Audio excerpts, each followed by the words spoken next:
The Nerdcast Empire is on the air. It is Monday, April the 14th, 2025, and it is the Monday edition of the Nerdcast News Report. I'm Matt in the studio. Great to have you along with us.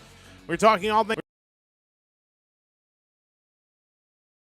First ever Sekaicon wrapped up this weekend in Newark, Ohio. We'll tell you what we thought of the convention overall. We'll tell you the things we really liked about it, and maybe a few suggestions for changes for 2026. But overall, it was a great weekend, and I think it was a great weekend for the convention as well, and we'll get into those thoughts. And, of course, we'll wrap things up with our quick rundown of some news headlines in the Empire Express. Joining me in the studio on this Monday morning is Mike. Mike, how's it going? It's going. Yeah, by all accounts, seems like a really successful Sekaicon. Definitely different than the usual convention experience, but it's been a while since we've gone to an inaugural event like this, so a lot to talk about there, but also kind of crazy to think we're almost halfway through April already. Yeah, it is. If you're in the United States, your taxes are due tomorrow, so make sure you get those paid. But yeah, we are almost to the middle of April already, and rolling along towards some nicer days, hopefully weather-wise, in the spring. But yeah, our first big story today obviously is Sekaicon. They have had their convention. It was very successful, probably beyond what they even expected. Of course, the event was at the Cherry Valley Hotel, which was located in Newark, Ohio. It's about 25 minutes or so to the east-northeast of the I-270 loop in Columbus. So it is Columbus adjacent, but I wouldn't necessarily say it is Columbus. It is definitely almost a good solid half hour on the other side of Columbus. But as far as the way to get there, like very easy. It just takes a while to get there. All interstate highway, by and large, even the state highways are multiple lane highways. So it was certainly, it wasn't a bad drive to get out there or to get back. It was a little less than 2 hours for us to get out there and get back on Friday and on Sunday.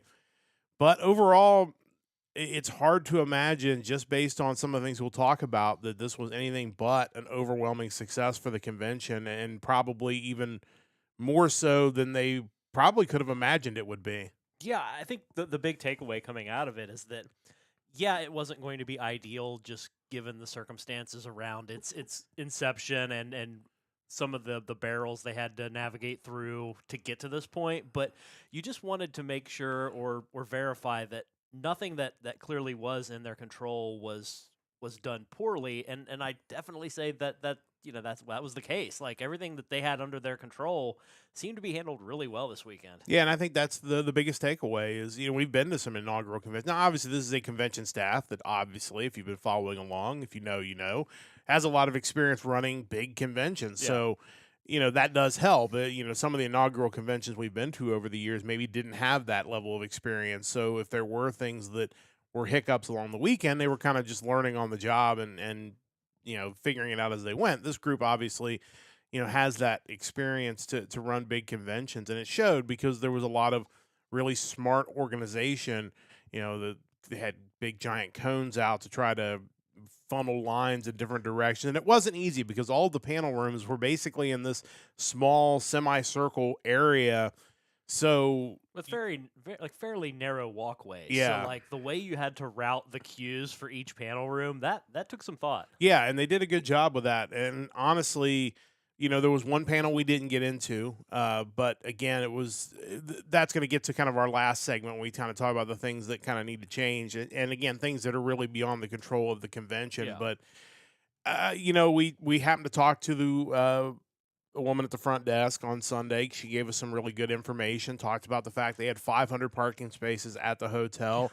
And on Saturday, as you see in one of the pictures that's on screen if you're watching on Twitch or on YouTube, people parked anywhere and everywhere. And that was even after a couple of the adjacent businesses opened their parking up as well. And it still wasn't enough. And Saturday, again, relative to the size of the building, because it's hard to compare, to what some other conventions run on a Saturday. But Saturday was really crowded, and there were long lines for just about everything, as people definitely came filing in to see what this con was about. Yeah, like you mentioned, it's hard to gauge because the way the hotel was set up, it's very horizontally based. Like there's no verticality to the building. Everything was just spread out amongst like numerous long, like winding corridors. So you couldn't really ever get a feel for, man, there are thousands of people standing in this one spot as you would maybe at the Greater Columbus Convention Center, because there are kind of the obvious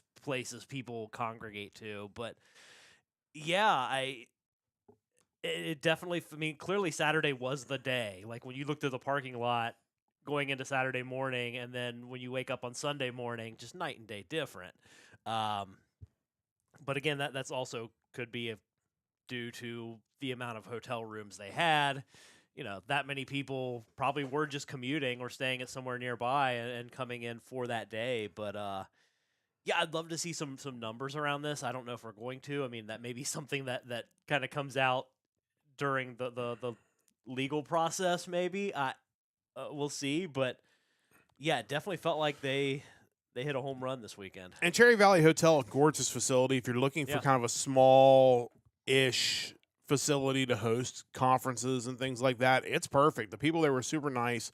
The lady at the front desk we were talking to talked about how impressed she was with the behavior of the crowd in general, that Yeah. people really seemed to come to have a good time and were kind of, going with the flow, and it uh, wasn't negative in any way. When you get that many people there, especially on Saturday, you kind of wonder how it's going to go. Didn't see any kind of disruptive behavior of any kind that beyond what might happen at a normal convention.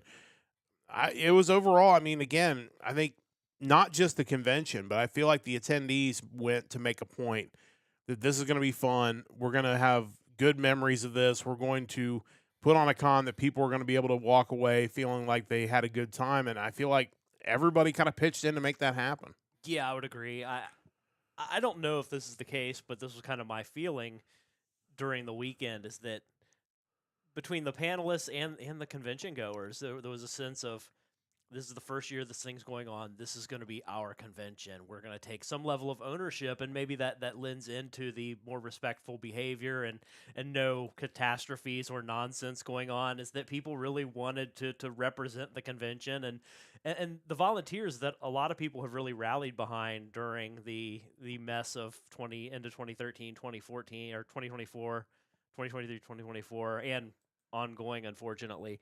I get the feeling that you're going to see a greater level of positivity out of this than maybe what you'd see at some of the bigger cons where you just kind of show up and leave. Yeah, and I feel like, we've seen some conventions kind of grow from this stage and do kind of mega cons, and it feels like this has that potential to do that. And we'll kind of get to some of the challenges with growth as we move forward. But let's jump into some of the favorite moments of the convention. And those pretty much happened Saturday, as I would say 95% of the content that you would want to see happen on Saturday, which Yeah. is just kind of the way it works when you have a small con and kind of limited space. And obviously, we knew the two big panel groups we were going to be most excited to see, and I think they absolutely delivered. It was great to see Kick Punch Co-op back doing the game show, and we got to see a concert. They did their Co-op watch. They had another panel. There was one panel we didn't get into, which was bar trivia. And then we got to sit in on Anime Hell, which was a blast. Overall, kind of felt like a reunion almost, coming back to see people Yeah. that you hadn't seen for a couple of years. I would have to assume those are right at the top of your list of highlights as well. Yeah, honestly, first and foremost, I think was my Japanese teacher being there Sure. running a panel. I thought that was really cool and great that they brought in someone with some Japanese credentials to the convention. I Yeah. think you have a lot of fans nowadays who tend to get their anime without dubbing. They're more of the subtitled and Japanese language viewers. So to me, it makes all the sense in the world to have an actual Japanese teacher there talking about, like in this case, she ran a panel talking about first and second person pronouns and how they're used pr- primarily in manga and anime to kind of help explain to you who the character is, what their attitudes are, how they perceive the characters around them. So I thought that was really cool. And I that's one thing when we talk about something like Animazement that they do so well, is bringing in Japanese guests. And I think you don't really see that so much from OhioCon. You see kind of the same people year in and year out. So hopefully this is just kind of an indication that Sekaicon is going to kind of lean into that a little more than maybe OhioCon did. Um, Beyond that, yeah, Kick Punch Co-op, Anime Hell, they're what I don't think OhioCon realizes they're missing. Like, obviously, getting them at this point seems impossible due to everything that's happened, but those are big deals, I think.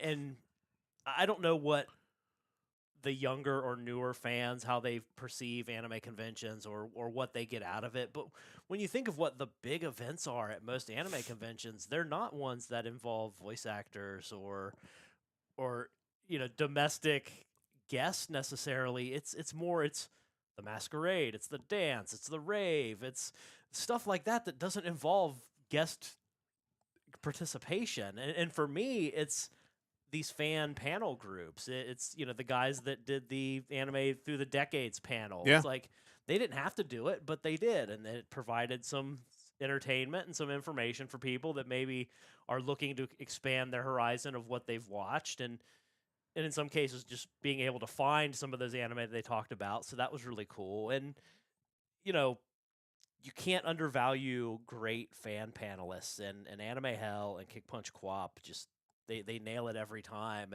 And with the latter, the amount of panels they run, what you're getting for bringing them in is just so invaluable, especially in this case for a newer convention that needed content. Well, and we talked to people that specifically told us the same thing that we had said, is that, we're going to support the convention, get a badge, whether I go up or not, I don't know.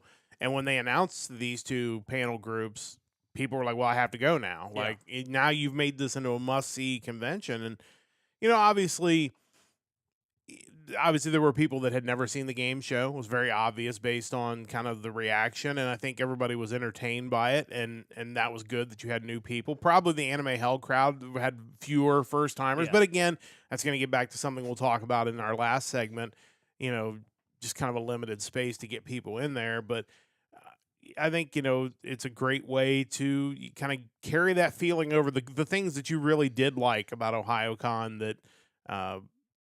For whatever reason, they didn't value the same way, and because of that, now you can kind of bring that over and start kind of a new tradition with Sekaicon. And you got the vibe from both of those groups that as long as Sekaicon continues to produce conventions, that those guys are going to be on board with coming in to do content, which makes it so that I'd want to go to this convention every year if those guys are going to be doing content there. Yeah, and I think as the people running the convention, they should hope to basically lock these guys in to the point where if you want to see them, come to our convention. We're kind of the home of these groups. Yeah, and it's funny about Anime Hell specifically.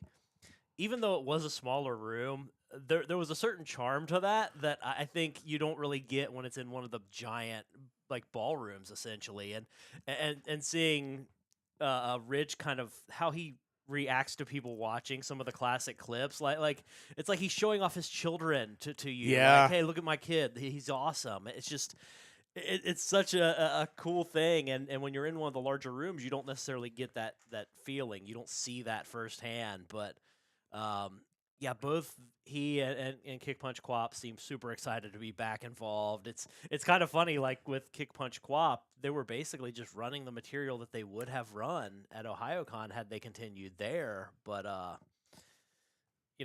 even to the point where maybe some of their slides still hadn't been switched over. But yeah, I just these are the things that to me make convention going fun. It's that enjoying a shared interest with people who otherwise are just normal people. Like they're not big name anything. They're just fans who put in the effort to entertain other fans.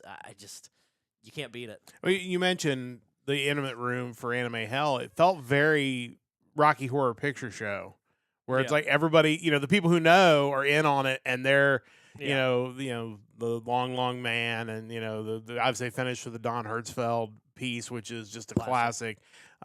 It was just great to see all those classic clips on top of some new clips, obviously, that were dropped in there as well. But again, it just feels like seeing old friends for the first time, and for them, it's like bringing a new set of people into what you do, and it was really outstanding. But above and beyond that, like another thing, I think a lot of credit goes to Sekaicon, and again, I don't think we can understate enough the challenges these guys had because of the lawsuit because of a lot of the, whether they were going to be able to put on a convention at all. Like, I would imagine there were a lot of things they had planned out for year one that maybe they either had to cut back on or pivot Yeah. because they just simply didn't have the time or the budget to be able to do some of the things they wanted to do. And yet, if you didn't know any of that stuff was going on, I don't think you could have known that. Like, I think they did an amazing job of. I thought their staff was just really outstanding. They communicated really Yeah. well,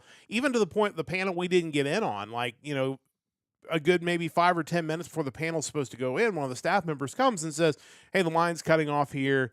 You know, if you're beyond this, you're probably not going to get in. Yeah. Just want to give you a heads up. Here's some other things that are going on." So it was like they were really proactive about kind of bad news that they had to deliver, and I think that's really well done. Again, you could tell there was experience there. They knew how to do it, but at the same time, even though you have experience, when you're now running this on such a smaller scale, that's some challenges too. And I thought they absolutely that part of it, the staff, they just absolutely knocked it out of the park. Yeah, I have nothing negative to say in that regard. I think, but like I mentioned before, anything that you felt that was under their control, they handled fine. It's just any kind of critiques or suggestions for improvements or changes simply come from they had what they had, and moving into year 2 and 3, maybe the means increase and new venues open up, possibly just things that can allow for a better experience that you can't really fault them for not having at their disposal this time around. 100%. And that, I guess it's a good time. Unless you have anything else to add on the positive side, we can kind of jump into some of that stuff. Yeah. And again, this would probably be a shorter list than about any other con we've gone to. And again, I a lot of this, I would say almost all of it, is stuff that was completely out of their control. And so, when we mentioned, as Chris joins us this morning, good morning, Morning. Chris. As we talk about some of the things we'd like to see for 2026, again, this is in no way criticism because, like I said, I think everything that they could handle, as Mike said, was handled beautifully. Obviously, number one is I think they've already outgrown the facility. Kind of feels that way. And that's, I have to think they had to be high fiving and just super excited about all that because that was a beautiful hotel. Again, I was totally impressed with the staff and the people there and everything, but it is now already in year one clearly too small for this convention. Yeah, and I guess in some way that's what you hope to see if you're looking to build something new. It's a shame in a way because there are some amenities and just kind of the design of the hotel makes having a convention there really cool. Yeah. There are a lot of really cool places for photo ops, a lot of scenic, like just random, like they have the pond in the back. They have just weird little courtyard areas. They had a fire pit, an indoor pool. So many just really ideal spots if you're doing like cosplay photo shoots that maybe you don't have the same kind of thing at the convention center. But if you want to keep running there, ultimately you'd end up having to cap the attendance because it can't. If you're going to grow, it can't handle a whole lot more than what we have that right now. And the panel room situation, while I bet is really cool for any kind of corporate or business event, for really loud panels at an anime convention, not necessarily ideal. I didn't need to have a soundtrack to the game show, but there definitely was one. It makes me wonder though, what similar, if not maybe a little larger places exist out there that we've just not been exposed to. Like, there's obviously a lot more options than just the convention center in Columbus. So it'll be interesting to see what's on the table for 2026. And it'll be interesting to see, did they lock in a couple year deal or 3-year deal with this hotel? Like, will they go back there? That'll certainly be something to keep an eye on. When we first started going to MatsuriCon, it was at hotels in the Columbus area. So that there are some other options in the Columbus area. Yeah, it'll be interesting to see because, I mean, again, the fact that they had a 500 space parking lot completely full to the point where people were, as you can see by that truck, just parking in the grass, just parking wherever to try to make it work. Said a lot, and that's not even counting, as you mentioned when we were talking about it yesterday, Saturday's a day where a lot of teenagers and young adults just get dropped off. Yeah, and I assume that was definitely the case this weekend. So, all the parking spots were full, and you also had just your random people stopping by. But, yeah, it's a beautiful hotel. And if they go back there, I'll certainly be excited. Our rooms were amazing. Like, they were huge for the price. Like, Mine didn't have a microwave for Mike some reason. his didn't have a microwave. I don't know why. I had a microwave. Maybe it was one for every 2 rooms. I don't know, but Hard to say. somebody blew your microwave up at some point. But I did have that great view out my window of the truck parked in the lawn, so that was something. For sure. But yeah, I mean, nice hotel. It's just this con has already outgrown it, which is great for them for sure. Yeah. That's obviously one of the big things, and really a lot of the things has to do with just the size. Like, obviously the Anime Hell was in a room that was too small because there were people that were lined up for that couldn't get in, and that's I think being in a smaller room, like you said, does give it a different kind of charm to it, which was fun. But you want still sucks for the people who didn't get in. For sure. Yeah. And like I said, we had the one panel we didn't get in, the bar trivia, which did overlap with the Anime Hell, so we would have had to make a choice at some point anyway. But I was just overall, I didn't really have a whole lot of negative things to say. One hotel critique, and this is not really just aimed at these guys, but really a lot of these hotels, even like the Hyatt and stuff like that. I think every hotel just needs a Applebee's, Roosters, B-Dubs, some sort of American fare restaurant. Now, they did have like concession type food in the dealer room. So, I mean, that was nice. And that did give you another option. But I feel like so many of these hotels just have the fancy sit down place. And it's like, that's nice every so often. But if I'm only going to be in town for a couple days, like, I don't want to spend $100 a person on dinner. Yeah. Like that's a bit much. I feel like having that option. Now I will say that the restaurant did have a breakfast bar, which was $17, but it was really good. And they had the pizza that Mike had the first day. It was fine. Which got the job done. But I think these restaurants need to consider having some sort of like bar and grill type place as opposed to just high-end fancy food to give people kind of a second option for food options. Well, while it doesn't necessarily apply to me, I just wonder some of the people who they maybe don't have the means to order the $38 or $42 steak at their meal, and they need something a little more down to earth. And I think the concession stand in the dealer room certainly offered that, but maybe something a little more 24/7 would be helpful. Yeah. Or, the other option, if you're going to have that fancy restaurant, maybe try to come up with some sort of lunch buffet, dinner buffet as well for the same kind of price, where you put pizza out there, you put hot dogs out there, put some, you're kind of grab and go kind of foods. At least give you that second option. It's a little more affordable than a full meal, and something that, like you said, could be available pretty much all day long. But that could also be a situation where the hotel didn't realize just how big this event was going to be. So maybe if they book for next year, you see them kind of pivot and maybe do something a little more in line with the anime convention crowd in mind. I don't know. Well, I think we've seen that at Anime Midwest, which is interesting because we were just talking about that convention yesterday, where their like bar and restaurant had like a specific menu for the convention, where you had maybe more lower price foods and specific drinks. I know there was one like public house or something that did actually have like specific anime drinks that was over on the other side, but you could also do that at your main restaurant as well, which is kind of cool. But it's hard to find a lot of negatives because, like I said, anything that you would even consider to be a critique is really just the building. They outgrew the building in year one, which is amazing news. But it did cause some issues. But overall, I think they dealt with that large crowd about as well as you could do, considering the space limitations that they had. Yeah, I think any kind of critiques are more, they're not so much critiques as they are addressing concerns like you would leading up to like the NFL draft. Like what areas do we need to address going into next year? And I think among them, obviously, the vendor room. I think you would hope to have a wider variety of items there for sale. Again, probably not their fault given the limited that time they were working with, but there are definitely some product availability issues and just kind of some some staples that I think anime conventions need to have in their dealer room that we're missing. But again, not blaming them as much as saying, hey, if you're going into that next year, let's see how we can address that.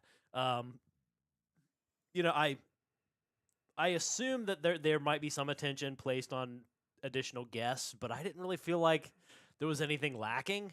Granted, I have my preferences as far as what I like to consume at anime conventions, and I didn't hear any negativity, but you do kind of wonder, will they try to bring in more voice actors the next time around? I don't know. I mean, the ones they brought in had panels. I think people Yeah. were really happy. I know they're both really talented and in a lot of ways, not just voice acting, but I think do art and stuff like that too, which is kind of gives you a little bit more of a well-rounded guest.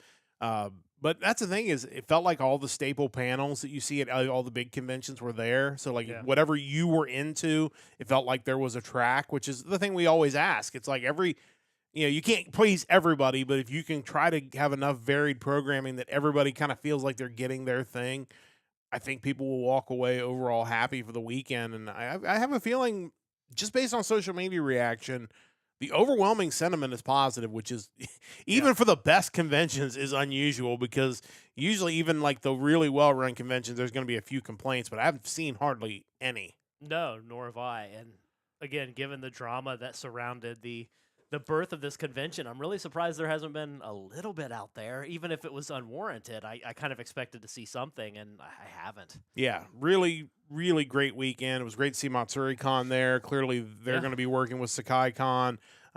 That's a great thing. Obviously, MatsuriCon, another one of our favorite conventions. And, it's hard not to just say, if this was a graded test, that Sekaicon didn't get an A+ this weekend when you consider all the factors involved. And you have to grade on an understanding of everything this group had to overcome to get to this weekend. They absolutely knocked it out of the park, and I'm so excited to see what year 2 looks like for this convention. Yeah, and one other area that maybe I would critique a little bit is I kind of want to hear more from these guys, and I don't know if part of that is just with the pending legal issues still ongoing that they're less likely to be more vocal online. Yeah. But I don't want this to feel like OhioCon 25 when once the convention ended, it was just radio silence Yeah. from them. I don't want that to be the case. I don't know how much they would have put themselves out there, but you kind of want to hear more and kind of still feel like you're part of this event even after it's ended. Yeah, and to be fair, we didn't stick around for closing ceremonies just because there wasn't really enough panels in between to justify, and we had to get back for our music podcast last night. But yeah, hopefully they do continue to kind of be out there, and I'd certainly love to talk to them somewhere down the road. Again, I'm going to guess that a lot of interview type stuff's going to hold off until this trial is all finished, because they don't want to. Which could be a long time from now. Could be into 2026 if there's not mediation there. But yeah, totally. And the fact OhioCon is planning to run in 2026 kind of tells me there won't be mediation. I'm guessing not, because I don't see any way they could do that without coming out ahead in that. But that does bring up one last positive, is there was almost no dunking on OhioCon during the event. And No. it would have been so easy to do so. So easy. Yeah. Now, maybe there were panels we didn't go to. I don't know. But the stuff we went to, everybody just focused on everybody having a good time. And I don't know if that was the message from the Sekaicon people. Hey, just like we did on Discord, this is about us now. This is our con. Let's just focus on it being our con. And I was impressed that they did that. It was really just people like us that talked about it in the hallways with other people. But overall, it was very positive experience. And kudos to all of them. I think that's one way you limit what ultimately would then become crap talking and negativity online, is you don't allow it to start in the first place. And you contrast that with the sign at OhioCon saying that they love unions or whatever, or unions love OhioCon. It's just like, I felt like they took every chance they could to make a statement, and meanwhile Sekaicon's like, look, we just want this over with. We just want to go back to running conventions and being around people that all enjoy the same stuff and have a good time, and hopefully in a year or so we'll be past all that. Yeah, for sure. Again, A+, great job, Sekaicon people. You did a wonderful job. Look forward to supporting your con again next year. And and look forward to any mini events that they have coming up Yeah. over the months ahead. They've done a really good job with that. But again, I just came away totally impressed and excited to hear what they have planned for 2026. Time to wrap this up with the Empire Express. You ready to roll? Let's go. A 30th anniversary project has been announced for Detective Conan, which will hit its 30th anniversary in January of 2026. If you had to guess how many more years the show will run, what would you guess? I have no reason to believe this is going to end anytime soon. The creator, Gosho Aoyama, 61 years old, so you do kind of wonder if he's giving any thought to winding it down or passing it down to a new creator, as we've seen kind of with Dragon Ball. It'll probably outlive me if I had to guess. Good news for Licorice Recoil fans in the U.S. The 6 short films created for the series, called Licorice Recoil Friends Are Thieves of Time, will stream on the Aniplex of America YouTube channel, starting with the first film on April 16th. Looking forward to it? I am, but with a caveat, because it's Aniplex of America, I'm a little nervous we'll never get physical releases, or if they will, they'll be super expensive. But yeah, absolutely, Licorice Recoil was great. Really hope for another season of that somewhere down the road. Pre-orders have gone live for Mobile Suit Gundam Seed Battle Destiny Remaster, which is a tweak of the 2012 PS Vita game. Launches on May 22nd on the Switch and PC. Interested in checking this one out? Yeah, I can see checking it out. I've yet to spend any real considerable amount of time on a Gundam game, despite always kind of being excited for the next one to come out. Maybe this one will be the one to break that cycle. Who knows? Crunchyroll has announced that the 3rd season of Classroom of the Elite will be released on Blu-ray on April 29th. Is that on your shopping list? Yeah, it should be, because again, this whole like physical media is there and then it's gone. I need to probably make a point to, if I don't have the first 2 seasons, get those as well. But yeah, I'll definitely be picking that one up pretty quickly. And finally, a new report from Newzoo via TechSpot reported that 58% of the revenue made from PC games in 2024 was from microtransactions, with Call of Duty Black Ops 6, Roblox, and Fortnite leading the way. Does this surprise you? Not at all. I mean, this is kind of where the industry is right now. What is kind of interesting is you find out that the EU has been going after games, kind of using digital currency for microtransactions, kind of due to them being an easy way to dupe kids into spending parents' money on fictional currency systems and just really aggressive and unreasonable business practices there. I kind of wonder if this isn't going to start a larger movement to kind of clamp down on digital transactions and microtransactions in general. We'll see where it goes, but I mean, if that's the case, expect to pay more for the game itself. And honestly, I think people would be okay with that, to have that cost certainty of the game up front than having to pay a few dollars at a time forever and ever and ever. So we'll see how that shakes out. But that's going to wrap things up for this edition of the Nerdcast News Report. You're all caught up on your news to begin your week. We'll be back on Saturday morning, 8:30 a.m. Eastern Time. It'll be our WrestleMania preview. WrestleMania next weekend. Lots of wrestling next weekend. We'll be previewing the Showcase of the Immortals coming up next Saturday, or this coming Saturday morning, 8:30 a.m. Eastern. And then we'll have another episode of the Hard Rock Empire next weekend. Check local listings. We'll tell you when that's going to air. But last night's episode is online, and some great music dropped. Make sure you check that out on the VOD on YouTube and on Twitch. Big thanks to Stove Lake Media for their continued support of our podcast. Big thanks to Chris for joining us this morning. And a big thanks to Mike as well for joining me in the studio. A big thanks to you for listening whenever and wherever you're checking out our podcast. We'll be back on Saturday morning with another episode of the Nerdcast News Report. Until then, don't forget to join the Empire, the Nerdcast Empire.